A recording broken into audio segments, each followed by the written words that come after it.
साथियों नमस्कार। समस्त भारतवर्ष के होमगार्ड जवानों को, नगर सैनिक जवानों को,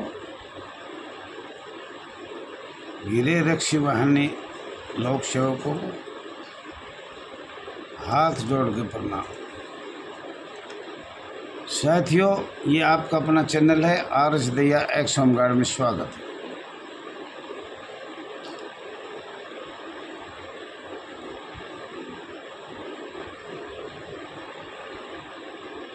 आप ज़्यादा से ज़्यादा इस चैनल को लाइक करें, शेयर करें, कमेंट करें, सब्सक्राइब करें। साथियों, आज की वीडियो बहुत कट के बनी है और उन लोगों को हाथ जोड़ के मैं प्रार्थना करता हूँ, जब एक बार फ़ोन काट दिया जाए तो दोबारा ना करें। पर कुछ लोग ऐसे हैं बार बार उसकी घंटी बजाते रहते हैं। एक बार कटेगा समझ गया, अगले 10 मिनट बाद दैया जी करेगा। लेकिन कईयों की आदत है, जब वीडियो हम कुछ डालेंगे या लिखेंगे या कहीं बोल लेंगे ना, तो वो बार फ़ोन करेंगे। क्षमा चाहता हूँ। साथियों, 2001 में संसद में हमला हुआ था। उसमें राधा चौहान एक लड़की थी जो अंगहीन हो गई और सरकार ने क्या किया, वो नौकरी पे भी नहीं दिखाते। बहुत से केस हैं। आज भी वो दर की ठोकर खा रही है, अकेली रही है, कोई सहारा नहीं है किसी प्रकार का भी। न मोबाइल है, न खाना है, न बिजली है, न पानी है, न लेटरिन है, न कोई आधार कार्ड है। अगले गरीबी रेखा में क्या मिलेगा। और वो दिल्ली रहती है, जमुना पार पुलिया के नीचे कोई मकान है, सरकार का है या कैसा है। एक बार उसने फ़ोन किया था और उससे हमने बात भी किया था। तो कल परसों में फिर उसका हमने फेसबुक पे एक पेपर न्यूज़ की कटिंग भी डाली गई थी। वो बेचारी इतनी एहसास हो रही है, कोर्ट से, रोड से, और हर तरह का संघर्ष कर रही है। पर उसको आज तक हमारे Haryana court, Punjab high court, उन्होंने भी ये कहा कि जिसकी नौकरी 10-15 साल हो गई या 20 साल हो गई तो उसको हर महीने कुछ ना कुछ दिया जाए, 10,000 रुपये। लेकिन अभी पूरे केंद्र शासित प्रदेश हो, विंग बॉर्डर हो, प्रदेश हो, अलग अलग नियम बना रखे। और वो नियम क्या है? वो नियम है अनुसूची, परसिमन, इतने जनसंख्या पे इतने होमगार्ड चाहिए। होमगार्ड नहीं, होमगार्ड वॉलंटियर चाहिए, श्रमिक चाहिए। और 1966 में तो क्या चाहिए, उन्होंने सारा ही ढांचा बदल दिया। जो बदलना था वो सारा ढांचा बदल दिया। किसने बदला? भारत सरकार। साथियों, अंग्रेजों के जो काले कानून थे वो जितने भी थे, वो हमने 18 दिसंबर 2024 को भेजे थे। अब दोबारा हम भेज रहे हैं 45, 46, 47, 51 तक। और उसका खर्चा छत्तीसगढ़ से आया है। और उन्होंने कहा है कंजूसी से, कमजोरी से 3 लेटर तो इनके बारे में जाना चाहिए और संघर्ष भी करना चाहिए। संघर्ष बहुत ज़रूरी है। यूनियन काफ़ी बन रही है, एक स्टेट में 5 बन रही है, 4 बन रही है। और राष्ट्रीय लेवल के भी यूनियन इतनी बन रही है। कल भी गुजरात से फ़ोन आया था, लिखा हुआ आया था हमारी ये राष्ट्रीय यूनियन है। बहुत अच्छी बात है, मैं बोला। और वो लड़का मेरे से बहुत से तो इसलिए नाराज़ है, सबको पद चाहिए, वो भी प्रदेश अध्यक्ष का, छोटा पद नहीं। और बायोलॉजी चाहिए और सारे कानून हमें चाहिए। साथियों, इसमें वरिष्ठ अधिकारी दिल्ली के होंगे, NCR के होंगे, जो समय पे आ सके। कुछ अधिकारी बाहर के भी होंगे, ऐसा नहीं यही होंगे।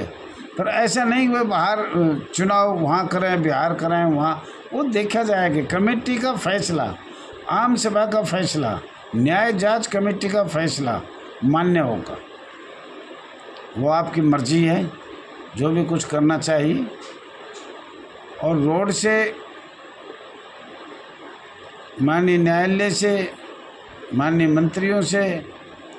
साथियों, ये तो आपको पता ही है, इसमें बताने की जरूरत किसी की भी नहीं है, क्योंकि हमारे आधे से ज़्यादा, एक इब्राहिम था, क्या था, दिल्ली का, अंगहीन हो गया।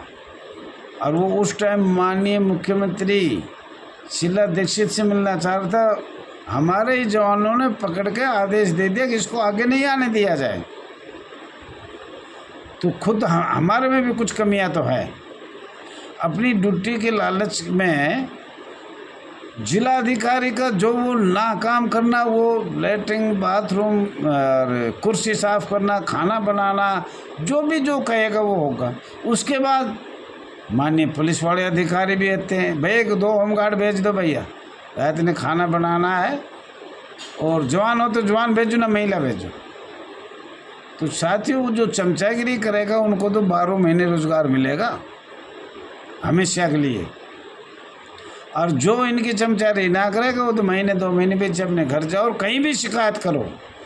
साथियों, हमारी शिकायत होमगार्ड के ही दबाते हैं, माननीय SHO, माननीय जिला कमांडेंट, माननीय मंडलीय कमांडेंट, कितनी शिकायत दबा रखी है। अगर यहाँ से भी चला गया थोड़ी देर के लिए, तो ऊपर कौन है? DG होमगार्ड, पुलिस का महकमा है पूरा, पुलिस 1861 की है ही।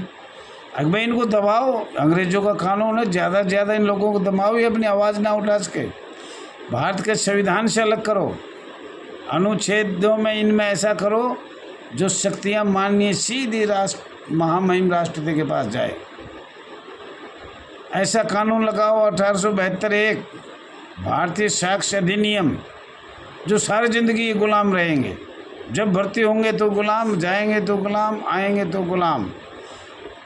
जिला कमांडेंट कहेगा हमारी तो गुलामी तो तुम्हें करनी पड़ेगी। और साथियों, अगर आपकी एकता हो तो ऐसे नहीं होगा। सबको भूख लगती है, सबके बच्चे हैं, सबके घरवाली है, लेकिन सरकार क्या करती है कि भाई साढ़े इनके तो घर बस रहा है, और भाई इनका कैसे बंद करें। तो जब वो 40 साल का हो जाता है, जब उसको नौकरी से निकाल देते हैं, अब वो बाज़ार में नहीं जाएगा, कहीं नहीं जाएगा। और घर वाले जब खाना ही नहीं मिलेगा, खर्चा ही नहीं मिलेगा, तो रुकेगी क्यों? आधे से ज़्यादा तो रंडवे हो गए, आधे से ज़्यादा दिल्ली में इसलिए शादी करी कई महिलाओं ने, अकबे होमगार्ड पक्की है, अब वो महिला भी जाएगी। तो सरकार को पता है, और कोई जवान शहीद हो गया तो उसको कोर्ट में तारीख पे तारीख उसकी आर्थिक सहायता नहीं मिलती। और 4 अप्रैल 1981, 28 अप्रैल 1997 50 कानून बने हुए हैं, पर कोई सा भी कानून ऐसा नहीं है अब जो भारत सरकार ने होमगार्ड कंपेयरिंग बुक में दर्शाया और लागू आज तक नहीं हुआ। साथियों, एकता बनाए रखो, एकता में ही सब कुछ है। संगठन बनाओ, संगठन की समझ करो, संघर्ष करो, सब मिल के बैठ के बात करो। हाथ जोड़ के कहता हूँ, कम से कम 2 महीने न 3 महीने में हर स्टेट से 1-1, 2-2 आदमी आए और कहीं भी पार्क में बैठ जाए, सार्वजनिक पार्क में, और वहाँ मीटिंग करें। जंतर मंतर कई बार गलती से लोगों को कहेंगे भाई ये प्राइवेट मीटिंग है, ये जंतर मंतर पे कोई चर्चा नहीं होनी चाहिए। और जंतर मंतर पे इन्हों कहेगा चुनाव होने चाहिए। भाई मैं तो इसलिए करता हूँ, मेरे पास कोई स्थान नहीं है, बाहर का हूँ मैं, कोई बैठने दे ना बैठने दे, मैं कहाँ बैठूँ। और जो बाहर से, आसाम से, तमिलनाडु से, इधर उधर से जो आते हैं, बहुत दूर दूर से, बिहार से, झारखंड से, छत्तीसगढ़ से, मध्य प्रदेश से, वो तो मेन दिल्ली में रुकेंगे। ऑफिस हमें कोई ऐसा, हम लैंडलॉर्ड नहीं, पैसे नहीं है, पैसे कहीं से आ नहीं रहे, आओ है ही नहीं, तो इसलिए हम जंतर मंतर चुनाव करते हैं। चुनाव सार्वजनिक जगह कहीं भी कर लो। पीछे भी गलती हुई, 18 दिसंबर को मैंने कहा था कि 8 दिन पहले कोई मीटिंग करके बैठो, बातचीत करो, लेकिन 18 दिसंबर को जंतर मंतर आके बोला चुनाव करो, हमें मिलाओ, ये गलत है। साथियों, ये हाथ जोड़ के प्रार्थना करता हूँ, सब देशों ने मीटिंग करनी है, कहीं भी पार्क में, बहुत पार्क हैं, चंदगिरा अखाड़ा है, माननीय अग्रसेन पार्क है, और पार्क है नहीं, होटल है। हर स्टेट से ज़्यादा कोशिश करे 2-2 आदमी, एक महिला जवान और एक जवान, सभी आके यहाँ बैठ के मीटिंग करें हमें इस गुलामी से, दुख की गाथा से कैसे निपटारा हो। और सरकार को मैं हाथ जोड़ के कहना चाह रहा हूँ, अब जवानों को सज़ा दिया जाए, जुर्माना किया जाए, सज़ा दिया जाए, लेकिन किसी का पेट मत काटो। ले ये अधिकारी, पुलिस और होमगार्ड तो बच बच बच बच का पेट काट रहे हैं बच्चों का, हमारे परिवार का पेट काट रहे हैं। अरे सज़ा दो ना उनको, सज़ा का प्रावधान नहीं है तो बोलो, जुर्माना का प्रावधान नहीं है तो बताओ, लिखित में दो। भारत सरकार से कई बार मैंने कहा है लिखित में दो, जुर्माना का प्रावधान नहीं है या सज़ा का प्रावधान नहीं है तो हमें पता तो लगे। अभी अधिकारी को तो एक काम कर रखे, पैसे दे तो रख लो, ना पैसे दे तो इनको नौकरी से निकाल दो बस। तो साथियों ज़्यादा न कहते हुए, कई वीडियो छोटी मोटी कट पिट के हो गई, सभी को देखने का कष्ट करें, कोई गलती हो तो क्षमा चाहिए। आपसे हाथ जोड़ के निवेदन है, आज के बाद ये याद रखो, जब दैया एक बार फ़ोन काट दे तो मत कराया करो दोबारा। साथियों बात बहुत कहनी थी, लेकिन चलो टाइम हो गया। धन्यवाद आप सभी लोगों का, थैंक यू।